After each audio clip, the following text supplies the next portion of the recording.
Hello, আসসালামু আলাইকুম রহমতুল্লাহ। সুপ্রিয় শিক্ষার্থীবৃন্দ, আশা করি তোমরা সবাই ভালো আছো। আমরা পড়তেছি অষ্টম শ্রেণীর বিজ্ঞান বইয়ের প্রথম অধ্যায় প্রাণী জগতের শ্রেণীবিন্যাস। এই চ্যাপ্টারের উপর এর আগে আমরা 4টা পর্ব শেষ করেছি এবং এটা আমাদের 5 নম্বর পর্ব। এবং আজকের এই পর্বের মাধ্যমে এই চ্যাপ্টারের যত থিওরি মানে রিডিং পড়া আছে এবং যত এমসিকিউ আছে আমরা সব সলভ করে ফেলবো। আজকের ক্লাসের মাধ্যমে শেষ হয়ে যাবে, ঠিক আছে? এবং নেক্সট আর একটা ক্লাস হবে, সেই ক্লাসের মধ্যে যত সৃজনশীল আছে সব শেষ করে দেব, ঠিক আছে? আচ্ছা, আমরা লাস্ট ক্লাসে কতটুকু পর্যন্ত পড়ছিলাম? এই যে শ্রেণী আছে, সেই শ্রেণীর অস্টিক থিস পর্যন্ত পড়ছিলাম, তাই না? শ্রেণীর অস্টিক থিস পর্যন্ত পড়ছিলাম এবং আজকের ক্লাস থেকে আমরা শুরু করব উভচর, সরীসৃপ, পক্ষীকুল, এরপরে কি স্তন্যপায়ী। তাহলেই শেষ, ঠিক আছে? তোমরা যারা বিগত ক্লাসগুলো করো নাই অবশ্যই করে আসবা। আমরা কিভাবে পড়তেছি, আমরা একদম বই লাইন বাই লাইন পড়তেছি, প্রত্যেকটা লাইন আমি তোমাকে বুঝাই দেব, ঠিক আছে? আচ্ছা আচ্ছা, আমি যদি একটুখানি রিক্যাপ করায় দিই, ওই জায়গাটা কোথায়? এটা এটা এটা এটা হ্যাঁ, এই তো চলে আসছে।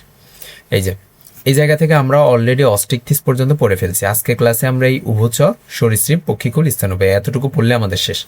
আগের এই Porifera, Cnidaria, Platyhelminthes, nematoda, Annelida এগুলো সব আমরা পড়ছি কিন্তু, তাই না?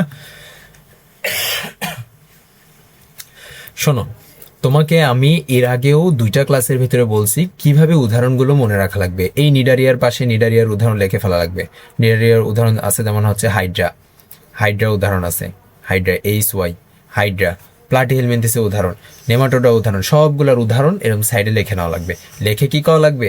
লিখে টেবিলে বা অন্য যে কোনো জায়গায় লাগায় রাখা লাগবে, ঠিক আছে? ঠিক আছে, ওকে ওকে। আসো আমরা আমাদের আজকের পড়াশোনা শুরু করি, আর কথাবার্তা না বলি, ঠিক আছে? আজকের পড়াশোনা শুরু করি, চলে যাই আমরা আমাদের ওই পৃষ্ঠাতে। আচ্ছা, উভচর। উভচর মানে কি? উভয় চরে যারা থাকে। উভচর মানে হচ্ছে যারা উভয় চরে থাকে। এখন কথা হয়েছে, উভয় চর বলতে কি বুঝাইতেছে? উভয় চর বলতে কি বুঝাইতেছে? সোজা কথা হচ্ছে, উভচর বলতে এখানে বলতেছে যারা পানিতেও বসবাস করে আবার মাটিতেও বসবাস করে। যারা পানি মাটি উভয়টাতে বসবাস করে তাদেরকে উভচর প্রাণী বলা হইতেছে, ঠিক আছে? উভচরের ইংলিশ কি? অ্যামফিবিয়া। উভচরের ইংলিশ কি? অ্যামফিবিয়া, ঠিক আছে? আচ্ছা, দেখো এই এতটুকুর ভিতরে পড়ার মতো কিছু নেই, তারপরে বলি। মেরুদণ্ডী প্রাণীদের মধ্যে যারা জীবনের প্রথম অবস্থায় পানিতে থাকে এবং মাছের মতো বিশেষ ফুলকার সাহায্যে শ্বাসকার্য চালায়, মানে নিঃশ্বাস প্রশ্বাস নেয়। মাছের যেরকম ফুলকা আছে, তোমরা দেখবা মাছ কাটার পরে দেখবা বায়ুথলি বলে ওইটাকে, হ্যাঁ, ফুলকা। তো ওই ফুলকার সাহায্যে এই উভচর প্রাণীরা জীবনের প্রথম দশা বলতে কি বোঝাইছে? এই যে জীবনের যে প্রথম অবস্থার কথা বলছে, এর মানে কি বলছে? এর মানে বলছে বাচ্চা অবস্থার কথা বলছে, মানে মায়ের পেট থেকে বাইর হওয়া বা ডিম থেকে বের হওয়ার পর থেকে প্রথম কয়েকদিনকে প্রথম অবস্থা বলতেছে, ঠিক আছে? তো এই প্রথম অবস্থায় পানিতে থাকে এবং পরিণত বয়সে ডাঙ্গায় বসবাস করে, ঠিক আছে? ওকে, এদেরকে বলা হয় হচ্ছে উভচর। যেমন উদাহরণ কি? উদাহরণ হচ্ছে ব্যাঙ। আচ্ছা, এই টাইপের ব্যাঙগুলা তোমাদের যাদের মাটির ঘর আছে, তাদের মাটির ঘরের দেখবা খাটের নিচে কোনায় কোনায় থাকে এই টাইপের ব্যাঙগুলা, ঠিক আছে? এরা যখন জন্ম নিছে তখন কিন্তু পানিতে ছিল, কিন্তু যখন পরিণত বয়স হয়ে যায় তখন ঘরের ভিতরে থাকে, এই টাইপের ব্যাঙ, ঠিক আছে? আচ্ছা, তুমি আমাকে বলো তো, মাছের উপরে তো আঁশ থাকে, ব্যাঙের কি আঁশ থাকে? ব্যাঙের কোনো আঁশ থাকে না, তার মানে দেহটাকে কি কোনো আঁশ নেই। আঁশ আইস লেখি সুন্দর করে, আইস নেই। তারপরে বলো, এই ব্যাঙের দেহ কি নরম না? নরম। এবং যেগুলো পানিতে থাকে তাদের দেহ কি তেল তেল তেল তেল করে, তাই না? মানে একটু ভেজা ভেজা মনে হয়, তাই না? ভেজা ভেজা মনে হয়। তার মানে এদের ত্বক কি? নরম। ত্বক নরম, নরম, এরপরে কি? ভেজা ভেজা, ঠিক আছে? ঠিক আছে, আচ্ছা। এই যে উপরে দানা দানা দেখতেছ না কেমন যেন, এগুলোকে বলা হচ্ছে গ্রন্থি। তার মানে এদের দেহ কি? গ্রন্থিময়, তাই না? গ্রন্থি গ্রন্থি গ্রন্থি যুক্ত বা ময় একই কথা, গ্রন্থিযুক্ত, ঠিক আছে? মোস্ট ইম্পর্টেন্ট উদাহরণ এখানকার শীতল রক্তের পানি। ব্যাং কি? শীতল রক্তের পানি। শীতল রক্ত বলতে কি বুঝাইছে? তুমি কি মানুষ না? তুমি তো মানুষ, তাই না? তুমি তো মানুষ ছাড়া অন্য কিছু না। তো তোমার রক্ত কি গরম না? গরম। তুমি একটা গরুর গায়ে হাত দিবা, হাত দিয়ে দেখবা ওর গা গরম। একটা ছাগলের গায়ে হাত দিবা, হাত দিয়ে দেখবে ওর গা গরম। কিন্তু এই ব্যাঙের গায়ে তুমি হাত দিয়ে দেখবা ব্যাঙের শরীর ঠান্ডা। মানে কি? মানেটা হচ্ছে এদের রক্তটা ঠান্ডা। তার মানে নতুন একটা জিনিস জানলা যে ব্যাঙের রক্ত ঠান্ডা, এর জন্য এদেরকে বলা হয় হচ্ছে শীতল রক্তের প্রাণী। কি?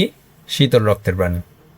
শীতল, শীতল রক্তের প্রাণী, রক্তের প্রাণী, প্রাণী। ঠিক আছে? আচ্ছা, এরপরে হচ্ছে পানিতে ডিম পারে এবং জীবদ্দশায় সাধারণত ব্যাঙাচি দশা দেখা যায়। আচ্ছা, ব্যাঙাচি দশার কথা বলছে। ব্যাঙাচি কি জিনিস? আমি তো সেটা পড়াইছি, তাই না? আমি তারপরে এই যে দেখাই,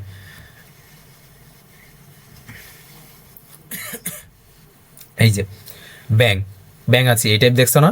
এগুলো কি ব্যাঙের বাচ্চা? আস্তে আস্তে বড় হয়ে ব্যাং হয়ে যায়। আমি আগে ভাবতাম এগুলো মাছের বাচ্চা। তো এইরকম আছে, আমি অনেক দিন এগুলো ধরছিও। ঠিক আছে? ধরে বাড়িতে নিয়ে গেছিলাম, বাড়িতে নিয়ে যে বলছি যে মাছের পোনা পাইছি। ঠিক আছে? ঠিক আছে? তো খুবই সাবধান, এগুলো হচ্ছে ব্যাং আছে, ব্যাঙের বাচ্চা, মাছের বাচ্চা না। ঠিক আছে? আচ্ছা, এরা কি করে? পানিতে ডিম পারে এবং জীবনচক্রে ব্যাঙাচি দশা দেখা যায়। তার মানে উভচরের বিষয়ে তোমাকে যদি আমি যদি বলি উভচরের উদাহরণ দাও বা সাধারণ বৈশিষ্ট্য বলো, উভচরের কথা বললেই তোমার মাথায় আসবে ব্যাং। আচ্ছা, ব্যাং কিন্তু পানিতেও থাকতে পারে, ঘরের কোনাতেও থাকতে পারে, তাই না? আবার ওই যে বর্ষাকালে দেখবা হোলা ব্যাং ডাকতে থাকে। আমরা আমাদের আমাদের গ্রামের ভাষায় এটাকে হোলা ব্যাং বলে। ঠিক আছে? ঘ্যাঁ ঘ্যাঁ করে ডাকতে থাকে। তাও ব্যাং, উভচরের কথা তোমাকে যদি বলা হয় তোমার মাথায় চলে আসবে কি সর্বপ্রথম? ব্যাং। ব্যাং, উভচর উভয় জায়গাতেই থাকে। আচ্ছা, এরপরে তুমি ব্যাঙের বৈশিষ্ট্যগুলো বলা শুরু করবা। ব্যাঙের দেহ কি নরম? নরম। ব্যাঙের ত্বকটা কি হয়েছে ভেজা ভেজা টাইপ থাকে এবং ত্বকের উপরে গোল গোল গোল গোল কি যেন থাকে, ওগুলোকে বলা হয় গ্রন্থি। এরপর ব্যাঙের উপরে কোনো আঁশ নাই। এরপরে আরেকটা জিনিস আজকে আমরা নতুন শিখছি যে ব্যাঙ শীতল রক্তের প্রাণী, তাই না? এরপরে কি? এরপরে হচ্ছে এরা পানিতে ডিম পারে, ব্যাঙাচি দশা দেখা যায়। মানে ব্যাঙের বাচ্চাকে ব্যাঙাচি দশা বলা হইতেছে। ঠিক আছে? উদাহরণ কি? উদাহরণ হচ্ছে দুই রকমের ব্যাঙ, একটা হচ্ছে সোনা ব্যাঙ আর একটা হচ্ছে কোনো ব্যাঙ। সোনা ব্যাঙ মানে সোনার মতো দেখতে ব্যাঙ, এই টাইপ না কিন্তু। ঠিক আছে? আচ্ছা, উভচর শেষ। উভচরের বৈশিষ্ট্য যদি তোমাকে জিজ্ঞাসা করা হয় তুমি পারবা না ভাইয়া? আশা করি তুমি পারবা। এবার আসো সরীসৃপে আসি।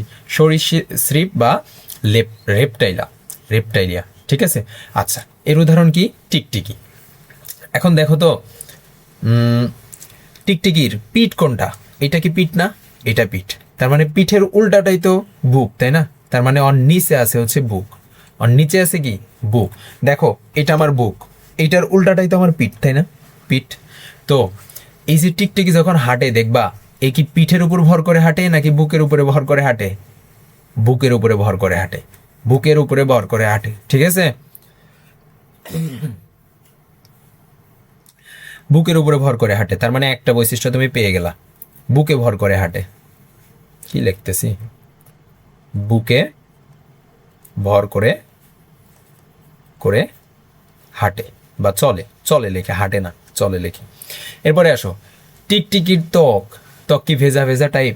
তোমার ঘরের কোনাকাঞ্চিতে দেখবা, আমার ঘরে কি আছে? আমার এখানে নাই।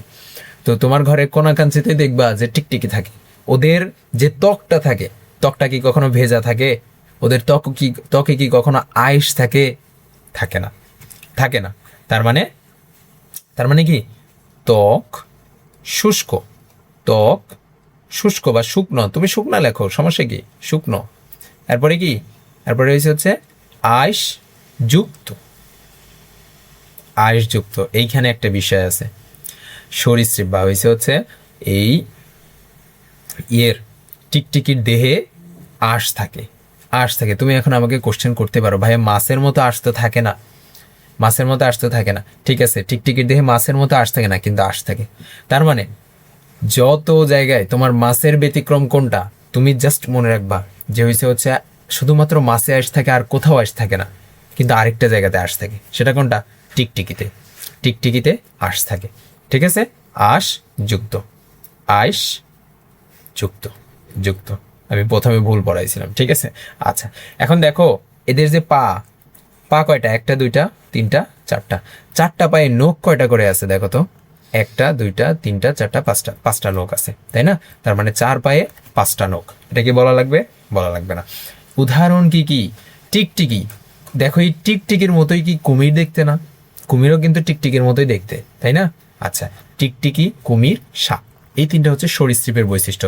তার মানে তুমি মনে রাখবা সরীসৃপ সাপ, সরীসৃপ সাপ, সরীসৃপ সাপ, সরীসৃপ সাপ, সাথে আরো দুইটা আছে, কুমির, টিকটিকি, কুমির, টিকটিকি। ঠিক আছে, কুমির, টিকটিকি, সাপ, সরীসৃপ, কুমির, টিকটিকি, সাপ, সরীসৃপ, কুমির, টিকটিকি, সাপ, সরীসৃপ, সরীসৃপ শেষ। এইবার আসো পক্ষীকুল বা অ্যাভিস।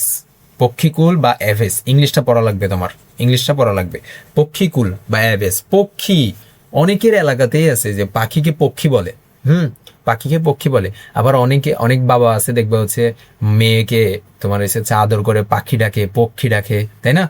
তো ছেলেকে ডাকে না, আবার ছেলের সাথে এত ভালো সম্পর্ক হয় না কখনো। ঠিক আছে, আচ্ছা, পক্ষীকুল। তো পক্ষীকুল বা অ্যাভেস, তার মানে পক্ষীকুল, তুমি নাম থেকেই বুঝতে পারতেছো এখানে সব পাখিরা আছে, এই শ্রেণীর অন্তর্ভুক্ত সব পাখি। আচ্ছা, এখানে দোয়েল পাখির ছবি দেওয়া আছে। তো দোয়েল পাখির ছবি থেকে আমরা কি কি বৈশিষ্ট্য বাই করতে পারি বলো তো? এখান থেকে দেহ কি? পালকে আবৃত, পালক, তাহলে শুধু আমি পালকটুকু লিখলাম, পালকে আবৃত। দেহের পালক কি? এই যে উপরের যে ইয়েগুলো, পশমগুলো, এগুলো কি তো পালক বলে, তাই না? এরপরে কি এদের কি আছে? দুইটা পাখা আছে, দুইটা পা আছে, একটা ঠোঁট আছে। ঠোঁটকে বলা হয় হচ্ছে চঞ্চু, চঞ্চু বা ঠোঁট। ঠিক আছে, তার মানে দুইটা হাত, দুইটা হাত, দুইটা পা, একটি চঞ্চু বা ঠোঁট। তোমার যদি চঞ্চু যদি মুখস্থ না থাকে, তুমি মনে রাখতে পারো ঠোঁট। চঞ্চুটা লেখাটাই বেটার, কারণ তোমার কোশ্চেনে যখন দেবে তখন ঠোঁট লিখবে না, চঞ্চু দিয়ে দিবে। ঠিক আছে, আচ্ছা, তুমি বলো, আমরা তো মানুষ, তাই না? আমার দিকে কনসেন্ট্রেশন দাও, আমার দিকে কনসেন্ট্রেশন দাও। আমরা তো মানুষ, তাই না? আমাদের কি বায়ুথলি আছে? বায়ুথলি আছে? বায়ুথলি আমাদের নাই। মাছের কি বায়ুথলি আছে? মাছের কিন্তু বায়ুথলি আছে, মাছের বায়ুথলি আছে। মাছ পানিতে ভেসে থাকতে পারে। তুমি কি ভেসে থাকতে পারবা? সাঁতার যদি না কাটো তুমি কি ভেসে থাকতে পারবা? পারবা না, কারণ তোমার ভিতরে বায়ুথলি নাই। বায়ুথলি বলতে কি বুঝাইতেছে? অনেককে দেখবা যে হচ্ছে বোতল, 5 লিটার, 10 লিটার, 2-3 লিটারের বোতল নিয়ে পুকুরে নামে, তাই না? তার মানে কি সেই বোতলের ভিতরে সে বায়ু আটকায় নিতেছে, হাওয়া আটকায় নিতেছে, হাওয়া আটকায় নিয়ে ওইটাতে জড়ায় ধরে ঘুরে পুকুরের ভিতরে। আমি নিজেই কত ঘুরছি। আবার অনেকে আছে দেখবা যারা লুঙ্গি পরে নামে, লুঙ্গিটাকে ফুলায় নেয়, ফুলায় নিয়ে লুঙ্গিটাকে বেঁধে রাখে, বেঁধে ঘুরতে থাকে। ঠিক আছে, তো মানে কি কৃত্রিমভাবে তুমি বায়ুথলি বানায় নিয়ে তুমি সাঁতার ভেসে আসো পানির ভিতরে, কিন্তু তোমার তো আসলে কোনো বায়ুথলি নাই। সেমভাবে মাছের বায়ুথলি আছে, যার কারণে মাছ পুকুরে ভাসে থাকতে পারে, কিন্তু পাখির সেমভাবে বায়ুথলি আছে, যার কারণে পাখি উঠতে পারে। পাখি উঠতে পারে কি কি কারণে? পাখি, আমি তোমাকে যদি জিজ্ঞাসা করি ভাইয়া বলো পাখি উঠতে পারতেছে কেন, তুমি আমাকে বলতে পারো ভাইয়া ডানা আছে এর জন্য উঠতে পারতেছে। তাহলে আমি বলবো ভাইয়া হাঁসেরও তো ডানা আছে, তাহলে হাঁস কেন পাখির মতো উঠতে পারতেছে না? কেন? দুইটা কারণ, দুইটা কারণ। 1 নম্বর কারণ হচ্ছে পাখির বায়ুথলি আছে, হাঁসের বায়ুথলি নাই। 2 নম্বর কারণ হয়েছে পাখির যে মাংস বা তোমার হাড়গুলো আছে, হাড়গুলো ফাঁপা থাকে, ভিতরে ফাঁপা, তেমন একটা শক্ত না, ভিতরে ফাঁপা থাকে। তোমার হচ্ছে ইয়ের মতো শক্ত না। মাছের কাঁটা, মাছের বড় বড় মাছের কাঁটা যেগুলো, বা আমাদের যে হাড়, আমাদের হাড়ের মতো শক্ত না। ঠিক আছে, হাড় মানেই তো শক্ত হবে, এটা স্বাভাবিক, কিন্তু আমাদের হাড়ের মতো শক্ত না। ঠিক আছে, তার মানে এই দুইটা কারণে পাখিরা উঠতে পারে। 1 নম্বর, তাদের যে হাড়গুলো আছে, হাড়গুলো ফাঁপা। ঠিক আছে, আর 2 নম্বর কারণ কি? 2 নম্বর কারণ তাদের বায়ুথলি আছে, তাদের ফুসফুসের সাথে বায়ুথলি আছে, যার কারণে তারা সহজেই উঠতে পারে। ঠিক আছে, বায়ুথলি। ওকে, উষ্ণ রক্তের প্রাণী। আমরা মানুষদেরও উষ্ণ রক্ত বা গরম রক্তের প্রাণী, আমাদের দেহ অল টাইম গরম হয়ে থাকে, সেমভাবে ওরাও গরম রক্তের প্রাণী। আচ্ছা, এরপরে কি? হাঁস, হাড় শক্ত, হালকা, ফাঁপা। এই যে হালকা, ফাঁপা, হাড় শক্ত কিন্তু হালকা, পাতলা, ওজনে কম, এবং ফাঁপা, ভিতরে ফাঁকা। ঠিক আছে, উদাহরণ কি? উদাহরণ কি? উদাহরণ হচ্ছে কাক, দোয়েল, হাঁস। ঠিক আছে, এখন তুমি আমাকে কোশ্চেন করতে পারো ভাইয়া এই যে হাঁসকে তো পাখির ভিতরে দিয়ে রাখছে, হাঁস উঠতে পারে না সেটা আমি বলছি, কিন্তু মানে হাঁস উঠতে পারে না এমনটা বলি নাই, হাঁস উঠতে পারে। আমি বলছি পাখির মতো কি অল টাইম উঠতে পারে? পারে না। ঠিক আছে, ওকে। 2-1 তো পাখা আছে যে ও তো উঠতে তো পারবেই, তোমাকেও যদি পাখা দিয়ে দিই তুমি এরকম 2-1 উঠতা। ঠিক আছে, এমনি যেভাবে পড়াশোনা বাদ দিয়ে আমরা উড়ি, তাই না? আচ্ছা, তার মানে কাক, দোয়েল, হাঁস। ঠিক আছে, ওকে, পক্ষীকুল শেষ। এবার আসো স্তন্যপায়ী এবং লাস্ট মামালিয়া। মামালিয়া, এই ইংরেজিটা মনে রাখা লাগবে, মামালিয়া, স্তন্যপায়ী। এখন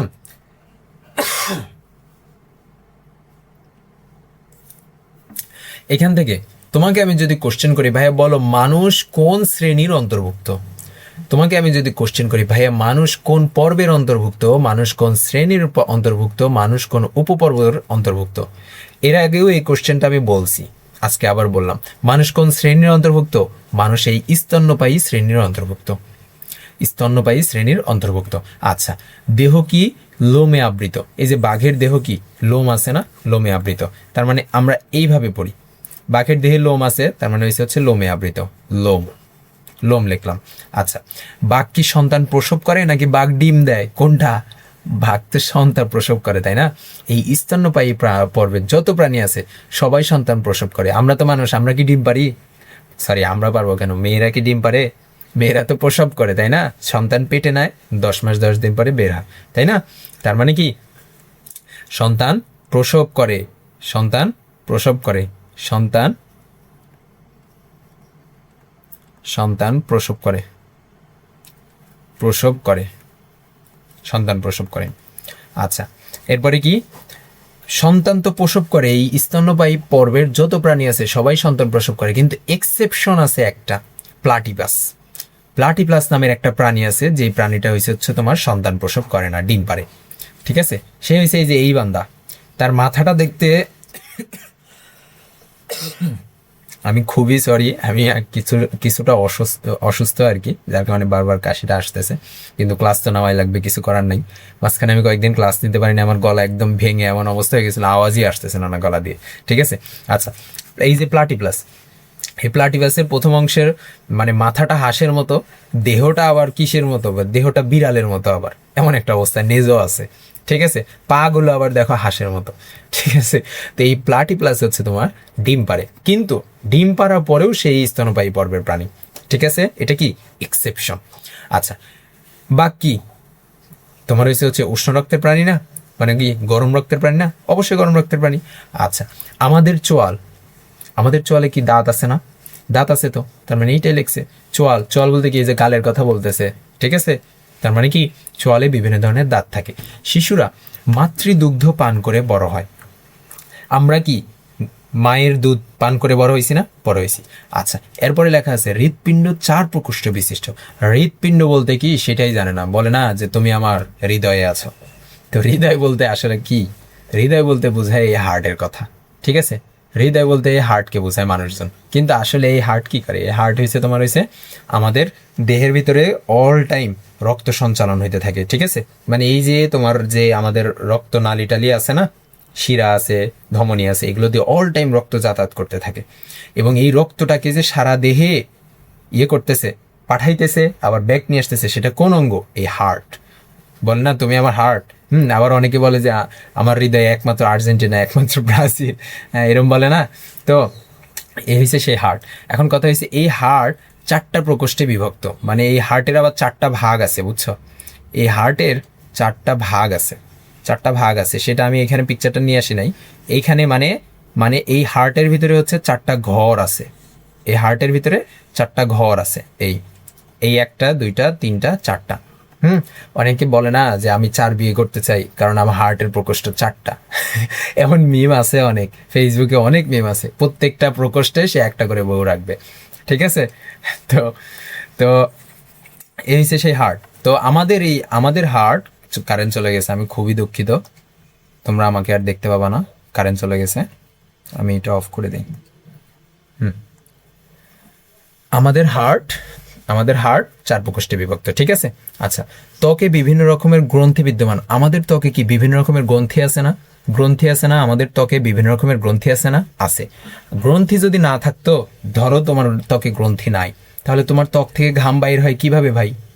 ঘাম কেমনে বাইর হয়? কারণ আমাদের ত্বকে ঘামের গ্রন্থি আছে। ঠিক আছে, আমাদের ত্বকে ঘামের গ্রন্থি আছে, এই কারণে আমরা তোমার এসে হচ্ছে ঘামি বা ঘাম বের হয়। আচ্ছা, উদাহরণ কি কি? মানুষ, উট, বাঘ দেওয়া আছে, তাই তুমি মানুষ, উট, বাঘই মুখস্থ করবা। ঠিক আছে, বৈশিষ্ট্যগুলো নিয়ে কি আর প্যারা হবে? আশা করি হবে না। এর মাধ্যমে আমাদের এই ইয়েগুলো সবগুলো পড়া শেষ। এখন আমাদের একটা টপিক বাকি আছে, শ্রেণীবিন্যাসের প্রয়োজনীয়তা। এই যে আমরা শ্রেণীবিন্যাস করলাম, এই শ্রেণীবিন্যাস এর প্রয়োজনীয়তাটা আসলে কি? এই শ্রেণীবিন্যাসের প্রয়োজনীয়তাটা আসলে কি কি কি কারণে আমরা শ্রেণীবিন্যাসটা করব, এখানে সেই কারণগুলো দেওয়া আছে এবং তোমার সৃজনশীলে এগুলো আসবে। হ্যাঁ, তার মানে আমি সর্বপ্রথম বলছিলাম শ্রেণীবিন্যাস করার মূল কারণ কি? মূল কারণ হয়েছে এই যে লক্ষ লক্ষ প্রাণী, তোমরা কি 13 লক্ষ পড়ছো তাই না? বইয়ের প্রথম পৃষ্ঠাতেই ছিল 13 লক্ষ প্রাণীকে আলাদা আলাদাভাবে তুমি যদি তাদেরকে নিয়ে যদি পড়াশোনা করতে যাও, যে এইটার 2টা হাত আছে, ওইটার 2টা পা আছে, এইটার 3টা পা, ওইটার 5টা পা, ওইটার একটা নাক, ওইটার 4টা নাক, এভাবে যদি পড়তে যাও কত জীবন লাগবে। তোমার জীবন কি তোমার বাপ দাদা 14 গোষ্ঠী পড়েও শেষ করতে পারবে না। ঠিক আছে, এই কারণে কি করা হয়? শ্রেণীবিন্যাস করা হয়। তার মানে কি লক্ষ লক্ষ প্রাণীকে পৃথকভাবে শনাক্ত করা অসম্ভব ব্যাপার, এই কারণে। আচ্ছা, কেবল শ্রেণীবিন্যাসকরণ পদ্ধতি অবলম্বন করে এই কাজটি করা সম্ভবপর হয়েছে। এই শ্রেণীবিন্যাসের মাধ্যমে তুমি লক্ষ লক্ষ প্রাণীকে জানতে পারবে। একটি প্রাণীকে শনাক্ত করতে হলে প্রধানত তোমাকে এই 7টা ধাপের বৈশিষ্ট্য মিলাতে হবে: জগৎ, পর্ব, শ্রেণী, বর্গ, গোত্র, গণ, প্রজাতি। এগুলো তো আমি পড়েছি। অনেক সময় পর্বকে উপপর্ব বা সাবফাইলাম এ ভাগ করা হয়, এটাও কিন্তু পড়াইছি। উপপর্ব পড়াইছি, 3টা উপপর্ব ছিল তাই না? আচ্ছা, এখন আসো শ্রেণীবিন্যাসের সাহায্যে কি কি করতে পারো তুমি, বা তোমাকে এই যে ডিরেক্ট এই কোশ্চেনটা দিবে শ্রেণীবিন্যাসের প্রয়োজনীয়তা উল্লেখ করো, তখন তুমি এই প্রথম লাইনটা লিখবা। লেখার পরে তুমি এখানে চলে আসবা। আচ্ছা, শ্রেণীবিন্যাসের সাহায্যে বিজ্ঞানসম্মত উপায়ে সহজে অল্প পরিশ্রমে অল্প সময়ে পৃথিবীর সকল উদ্ভিদ ও প্রাণীর সম্বন্ধে জানা যায়। তার মানে একটা জিনিস জানলা কি, যে হচ্ছে তুমি খুবই সহজে অল্প পরিশ্রমে অল্প সময়ে পৃথিবীর সকল উদ্ভিদ এবং প্রাণী সম্পর্কে তুমি জানতে পারবা। শ্রেণীবিন্যাসের একটা লাভ তুমি পেয়ে গেলা। 2 নম্বর লাভ কি দেওয়া আছে? নতুন প্রজাতি শনাক্ত করতে শ্রেণীবিন্যাস অপরিহার্য। নতুন কোনো প্রজাতি তুমি যদি শনাক্ত করতে চাও তখন তোমার এই শ্রেণীবিন্যাস অবশ্যই অপরিহার্য। মানে নতুন কোনো প্রজাতি নিয়ে তুমি পড়াশোনা করতে চাও, বা ধরো তুমি কোনো একটা প্রাণী পাইছো, তুমি এখন খুঁজতে চাচ্ছ যে এই প্রাণীটা আসলে কোন প্রাণী দেখিত, তখন তোমার এই শ্রেণীবিন্যাস লাগবে। ঠিক আছে, 2 নম্বর। তার মানে 2টা পয়েন্ট তুমি অলরেডি পেয়ে গেছো। একটা হয়েছে নতুন প্রজাতি শনাক্ত করতে, আরেকটা হচ্ছে সহজে অল্প পরিশ্রমে অল্প সময়ে পৃথিবীর সকল উদ্ভিদ ও প্রাণী সম্পর্কে জানতে। 2টা পয়েন্ট শেষ। এবার হচ্ছে প্রাণীগুলোর মধ্যে পারস্পরিক সম্পর্কের বিভিন্ন তথ্য উপাত্ত পাওয়া যায়। একটা প্রাণীর সাথে আরেকটা প্রাণীর কি সম্পর্ক সেই জিনিসটা জানা যায়। ঠিক আছে, গরুর সাথে ছাগলের কি সম্পর্ক, ছাগলের সাথে ভেড়ার কি সম্পর্ক, এই জিনিসগুলোর তথ্য তুমি পাইতে পারো এই প্রাণীর শ্রেণীবিন্যাসের মাধ্যমে। 3টা পয়েন্ট তুমি পেয়ে গেলা। ধীরে ধীরে প্রাণীকুলের মধ্যে যে পরিবর্তন ঘটছে বা ঘটেছে সে সম্পর্কে তুমি ধারণা পাবা। মানুষ বলে না আমরা মানুষরা কই বানর থেকে মানুষ হয়েছি, মানুষ এই কথা বলে তাই না? যদিও এটা সত্য না, কিন্তু এই জিনিসগুলো সম্পর্কে তুমি জানতে পারবা কোথা থেকে? এই প্রাণী জগতের শ্রেণীবিন্যাসের মাধ্যমে। ঠিক আছে, অসংখ্য প্রাণীকুলকে একটি নির্দিষ্ট রীতিতে বিন্যস্ত করে গোষ্ঠীভুক্ত করা যায়। আচ্ছা, তুমি এই যে 4টা পয়েন্ট তোমার এটা যদি পড়তে মনে না চায় তুমি বাদ দিয়ে দাও। এই যে 4টা পয়েন্ট তোমাকে আমি পড়ালাম, এই 4টা পয়েন্ট তুমি জাস্ট মনে রাখবা। তুমি হুবহু মুখস্থ করতে যাবে না। 4টা পয়েন্ট কি কি? অল্প সময়ে অল্প পরিশ্রমে সহজে তুমি এই পৃথিবীতে যত প্রাণী আছে, যত গাছ আছে, সবার সম্পর্কে তুমি জানতে পারবা। 1 নম্বর পয়েন্ট শেষ। 2 নম্বর পয়েন্ট হচ্ছে নতুন প্রজাতি তুমি শনাক্ত করার ক্ষেত্রে এটা সাহায্য নিতে পারবা। 3 নম্বর কি? এক প্রাণীর সাথে আরেক প্রাণীর কি সম্পর্ক আছে সেই সম্পর্কে তুমি তথ্য পাবা। আরেকটা কি? সর্বশেষটা হচ্ছে প্রাণীদের মধ্যে ধীরে ধীরে যে কি পরিবর্তন ঘটতেছে সেই জিনিস সম্পর্কে তুমি ধারণা পাবা। শেষ, প্রাণীদের মধ্যে মিল ও অমিলের ভিত্তিতে পরস্পরের মধ্যে সম্বন্ধ আবিষ্কার করা যায়। প্রাণীর সম্পর্কে সামগ্রিক ও পরিকল্পিত জ্ঞান অর্জন করা যায়। যেমন সব এককোষী প্রাণীকে একটি পর্বে এবং বহুকোষী প্রাণীকে 9টি পর্বে ভাগ করা হয়। আচ্ছা, এই জিনিসটা গুরুত্বপূর্ণ। পৃথিবীতে যত এককোষী প্রাণী আছে সবগুলোকে একটা পর্বে নেওয়া হয়েছে, এবং বাকি যে বহুকোষী প্রাণী আছে তাদেরকে 9টা পর্বে নেওয়া হয়েছে। এখন কথা হয়েছে অনেকেই জানে না এককোষী প্রাণী কি, বহুকোষী প্রাণী কি। যদিও আমি অনেকবার পড়াইছি, আমরা হচ্ছে বহুকোষী প্রাণী। আমাদের দেহে অসংখ্য lakh lakh crore crore trillion billion million trillion যা বলো কোষ আছে, কিন্তু অনেক প্রাণী আছে মাত্র একটা কোষ নিয়ে গঠিত। যেমন ব্যাকটেরিয়া, ছত্রাক, অ্যামিবা, এগুলো। ঠিক আছে, তো ওই যত এককোষী প্রাণী আছে সবগুলোকে একটা পর্বে নেওয়া হয়েছে, এবং বাকি যত বহুকোষী প্রাণী আছে সবগুলোকে 9টা পর্বে নেওয়া হয়েছে। শেষ, আমাদের এই চ্যাপ্টারের থিওরি পার্ট শেষ। তোমার কাজ কি?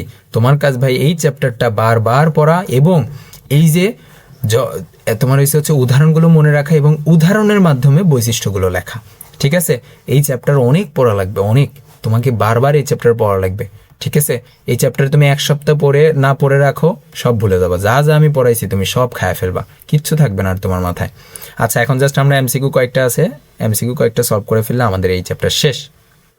গত ক্লাসে তো আমরা 95 পর্যন্ত সলভ করে ফেলছিলাম, তাই না? আজকে তার মানে এরপরে থেকে আমরা শুরু করি। কোনটি উভচর প্রাণী বৈশিষ্ট্য? উভচর প্রাণী কারা? উভয়চর। ব্যাং, ব্যাং কি? ঠান্ডা রক্তের প্রাণী। ঠিক আছে, শীতল রক্তের প্রাণী। আচ্ছা, কোন মেরুদণ্ডী প্রাণীটি সরীসৃপ শ্রেণীর অন্তর্ভুক্ত? সরীসৃপ শ্রেণীর অন্তর্ভুক্ত। কোন মেরুদণ্ডী প্রাণীটি সরীসৃপের অন্তর্ভুক্ত? সরীসৃপ সাপ, সাপের সাথে আরো দুই বান্দা ছিল, কে কে? কুমির, আর আরেকটা কি ছিল? টিকটিকি। তার মানে অ্যান্সার হবে কুমির। আচ্ছা, কোন প্রাণীটির ত্বক শুষ্ক? ইলিশ মাছের ত্বক কি শুকনো? হাঙ্গরত মাছ শুকনো হবে। কোনো ব্যাং শুকনো? ব্যাঙের কি শুকনা? না, ব্যাঙেরও কিন্তু ভেজা। তার মানে বাকি আছে কে? সাপ, সাপের দেহ কিন্তু শুকনো থাকে। সাপ কোন শ্রেণীর অন্তর্ভুক্ত? সাপ সরীসৃপ। মুরগির বৈশিষ্ট্য কোনটি? মুরগির বৈশিষ্ট্য কোনটি? শীতল রক্তের প্রাণী। মুরগির কি শরীর ঠান্ডা থাকে? কখনোই না, তুমি হাত দিয়ে দেখো, অনেকের বাসায় থাকে। কঙ্কাল তরুণাস্থিময় না, কঙ্কাল কি তরুণাস্থিময়? মুরগির হাড় তোমরা খাও না? হাড় তো খাও, ওইটা কি তরুণাস্থি? না। ত্বক গ্রন্থিযুক্ত না, কিন্তু চঞ্চু বা ঠোঁট থাকে, ঠোঁট থাকে, তাই না? মুরগির চঞ্চু বা ঠোঁট থাকে। আচ্ছা, প্লাটিপ্লাসের বৈশিষ্ট্য কি? বৈশিষ্ট্য কোনটি? প্লাটিপ্লাসের বৈশিষ্ট্য কোনটি? প্লাটিপ্লাস কোন পর্বের ক্ষেত্রে পড়ছি? স্তন্যপায়ীর ক্ষেত্রে পড়ছি। প্লাটিপ্লাস কি করে? মাতৃদুগ্ধ পান করে। প্লাটিপ্লাসরা মায়ের দুধ পান করে। ঠিক আছে, নিচে কোনটি হৃৎপিণ্ড? 4 প্রকোষ্ঠ। হৃৎপিণ্ড 4 প্রকোষ্ঠ বিশিষ্ট। কার? উট, মানুষ, আর কি ওইখানে বাঘ দেওয়া ছিল। আচ্ছা, মানুষ কোন শ্রেণীর প্রাণী? মানুষ কোন শ্রেণীর প্রাণী? স্তন্যপায়ীর। আচ্ছা, উটের হৃৎপিণ্ড কয় প্রকোষ্ঠ বিশিষ্ট? 4 প্রকোষ্ঠ বিশিষ্ট। বাঘের হৃৎপিণ্ড কয় প্রকোষ্ঠ বিশিষ্ট? 4 প্রকোষ্ঠ বিশিষ্ট। সরীসৃপ শ্রেণীর প্রাণীরা কি? সরীসৃপ শ্রেণীর প্রাণীরা কি? সরীসৃপ মানে হচ্ছে সাপ, সাপ, হ্যাঁ, সাপ, কুমির, এরপরে কি? সাপ, কুমির, আর আরেকটা কি? টিকটিকি। আচ্ছা, এখন এরা কি উষ্ণ রক্ত বিশিষ্ট? সরীসৃপ এরা কি উষ্ণ রক্ত বিশিষ্ট? হ্যাঁ, ঠিক আছে। বুকে ভর করে চলে। সরীসৃপটা কি বুকে ভর করে চলে? টিকটিকি বুকে ভর করে চলে, হ্যাঁ, ঠিক আছে। এখন ত্বক শুষ্ক ও আঁশযুক্ত। ত্বক শুষ্ক ও আঁশযুক্ত, তিনটাই হবে। এখানে খ নাম্বার দিয়ে রাখছে, এটা হচ্ছে ভুল, অ্যান্সার হবে ঘ নাম্বার। ঠিক আছে, গাইডে এই যে দেখছো কত ভুল থাকে গাইডে। পাখিরা উঠতে পারে কারণ কি? বায়ুথলি আছে। সামনের পা ডানায় রূপান্তরিত হয়, এইটা কি ঠিক আছে? সামনের পা ডানায় রূপান্তরিত হয়, ঠিক আছে। এরপর হচ্ছে কি? হাড় শক্ত ও ফাঁপা, পড়াইছি না আমি? হাড় শক্ত ও ফাঁপা। এরপরে স্তন্যপায়ী প্রাণীদের বৈশিষ্ট্য কি? স্তন্যপায়ী প্রাণীদের বৈশিষ্ট্য কি কি? কি কি? স্তন্যপায়ীরা কি শীতল রক্তের প্রাণী? আমরা তো মানুষ, আমরা কি শীতল রক্তের প্রাণী? না। তার মানে অ্যান্সার হয়ে যাবে 2 আর 3, শেষ। এরপরে আসো লাস্ট কোশ্চেন আমাদের। মেরুদণ্ডী প্রাণীর মধ্যে যারা জীবনের প্রথম অবস্থায় সাধারণত পানিতে এবং মাছের মতো, এই যে সাধারণত পানিতে এবং পরিণত বয়সে ডাঙ্গায় বসবাস করে, তারাই উভচর। এখন উভচর প্রাণীর বৈশিষ্ট্য কি? সোনা ব্যাং ছিল, কোনো ব্যাং ছিল, মূলত কি ব্যাং। উভচর প্রাণীর বৈশিষ্ট্য কি? পানিতে ডিম পারে, পানিতে ডিম পারে, ত্বক নরম ও গ্রন্থিযুক্ত, শীতল রক্তের প্রাণী। অ্যান্সার 3টাই। এর মাধ্যমে এই চ্যাপ্টার আমাদের শেষ। এই চ্যাপ্টারের এমসিকিউ এবং থিওরি পড়া আমাদের শেষ। শর্ট কোশ্চেনও কিন্তু পড়ে ফেলছি এর মাধ্যমে। বাকি থাকলো কি? শুধুমাত্র সৃজনশীল। তো আমরা নেক্সট ক্লাসে যত সৃজনশীল আছে, অনুশীলনী কোশ্চেন আছে, সব আমরা সলভ করে ফেলবো। তোমরা যদি এইভাবে পুরো বইটা যদি এইভাবে শেষ করতে চাও, বিজ্ঞান, বিশ্ব পরিচয় ও আইসিটি, এই 3টা সাবজেক্ট পুরাটা যদি এইভাবে লাইন বাই লাইন যদি পড়ে শেষ করতে চাও এবং আমার সাথে যদি এমসিকিউ সৃজনশীল সব যদি সলভ করতে চাও, তাহলে চাইলে এই কোর্সটাতে ভর্তি হতে পারো। সব চ্যাপ্টার ফ্রিতে ইউটিউবে দেওয়া হবে না ভাইয়া, প্রথম অধ্যায়টা দেওয়া হয়েছে আর আরেকটা অধ্যায় দেওয়া হবে, ঠিক আছে? তো তোমরা চাইলে এই কোর্সটাতে ভর্তি হয়ে যেতে পারো মাত্র 699 টাকাতে। মানে তুমি আমাকে জাস্ট একবার যদি 699 টাকা দাও, তুমি এই বিজ্ঞান, বিশ্ব পরিচয়, আইসিটি 3টা সাবজেক্টের পুরো বইয়ের ক্লাস তুমি আমার কাছ থেকে পেয়ে যাবা, ঠিক আছে? এবং বৃত্তি পরীক্ষাতে কি তোমার এই বিজ্ঞান আর বিশ্ব পরিচয় আছে না? বৃত্তি পরীক্ষায় বিজ্ঞান আর বিশ্ব পরিচয় আছে। তো আমি এমনভাবে পড়াইতেছি যাতে করে তোমার বৃত্তি পরীক্ষার জন্য কমপ্লিট হয়ে যায়, ঠিক আছে? ঠিক আছে, তো তোমরা ভর্তি হওয়ার জন্য চাইলে এই নাম্বারে কন্ট্যাক্ট করতে পারো। অতি সত্বর তোমরা ভর্তি হয়ে যাও, ঠিক আছে? দেরি করিও না। আচ্ছা, তো আমরা আমাদের আজকের ক্লাস এখানে শেষ করি। আসসালামু আলাইকুম রহমতুল্লাহ।